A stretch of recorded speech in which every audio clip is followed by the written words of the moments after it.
The sun crests the edge of the airbase, bathing the tarmac in pale amber light. The silhouettes of fighter jets line the runway, each one a machine of war and technology. But this morning, all eyes are on one jet, a lone F-16 Fighting Falcon, parked and waiting. Its sleek fuselage gleams under the rising sun. Crew members swarm around it, checking systems, loading last-minute gear, ensuring every bolt, wire, and sensor is mission-ready. Among them, walking with calm purpose, is Captain Alyssa Hart, helmet tucked under one arm, flight suit zipped. Her focus is absolute. No wasted movements, no hesitation. She approaches the aircraft with the quiet confidence of someone who has done this 100 times before and is ready to do it 100 more. Her call sign is Vapor, earned during a high-speed intercept training exercise where she left even her wingmen struggling to keep pace. She climbs a ladder into the cockpit, strapping in methodically. Her eyes scan the panel before her, hands flipping switches from memory. There's no room for error when you're flying a supersonic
aircraft at 30,000 feet.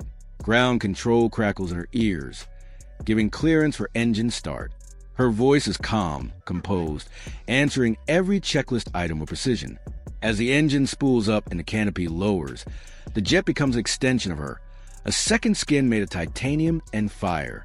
Out on the flight line, the crew chief gives a final thumbs up and backs away. The shriek of the engine crescendos as the F-16 begins to taxi. Every eye on the base follows her jet as it moves with quiet menace toward the end of the runway. The tower clears her for takeoff. Her right hand pushes the throttle forward. The jet begins to move faster. Then the afterburner kicks in and everything changes.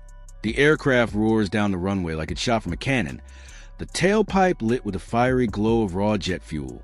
She pulls back on the stick, and the Falcon leaps skyward. In seconds, she's airborne. Gear up, climbing through 10,000 feet. Radio traffic is crisp and clipped. She is now alone in the sky, racing into the atmosphere at over 500 knots. The training area lies to the east, a designated block of open airspace where fighter pilots hone the skills they hope they never need in combat. Her jet slices through the morning clouds like a blade, climbing higher. Every movement is calculated. The slightest input on the stick rolls the aircraft effortlessly, a 9G capable weapon system moving at her command. She checks in with her AWACS controller, who feeds her simulated threat data for the exercise. Enemy aircraft approaching from the northwest. She banks sharply, pulling into a climb and leveling out at 26,000 feet. Her sensors are live, radar sweeping the sky. Nothing on the screen yet, but she knows they're out there. Her wingman checks in a few miles off her right. The two jets fly in perfect formation, disciplined, silent, prepared. Then contact. A bogey appears on scope, closing fast. She makes a sharp left turn, crossing the merge point. The training now turns into a high-speed dogfight. Captain Hart pulls back hard on the stick, and the F-16 responds instantly. Her breathing becomes measured, controlled. Her suit inflates around her legs to keep blood from draining from her brain as the G-forces build. 5 GS6 pushing 7. The horizon flips. Blue sky becomes desert floor in the blink of an eye, but she stays locked in. Missile tone. She tags the aggressor aircraft in the simulation, breaking off the attack and diving hard. Her wingman scores a second kill. They regroup at lower altitude. Her voice comes over the radio, steady but energized. It's a win, but only on the scoreboard. The real value lies in the experience, in refining instincts and sharpening reflexes. Back at the base, analysts are already watching telemetry from the sortie, preparing debrief materials. She circles the range, scanning for the refueling tanker that's orbiting at 20,000 feet. Contact is made. The boom operator guides her in. With hands like a surgeon, she aligns her jet just inches behind the massive KC-135. It's a precision maneuver, and she nails it. Fuel flows. Mission continues. As she pulls off and banks east, another challenge begins. Low-level ingress.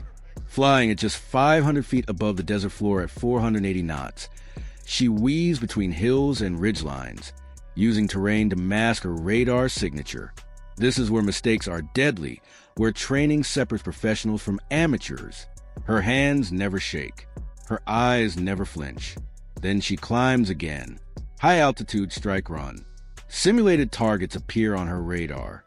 She identifies and locks them, marking GPS coordinates for the virtual payload. Button press. Simulated munitions released. A few seconds later, the training system registers direct hits. Clean.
Efficient. Just another successful run in a day packed with intensity. As the fuel gauge ticks downward, she banks toward home. Her jet climbs above the scattered clouds, the sky a deep, endless blue. For a moment, everything is quiet. Just the hum of the engine, the soft beeps from the HUD, and the sound of her breathing in the oxygen mask. She checks her systems. Everything is green. She contacts the tower. Cleared to return. On final approach, gear down, flaps extended. Touchdown is smooth. Her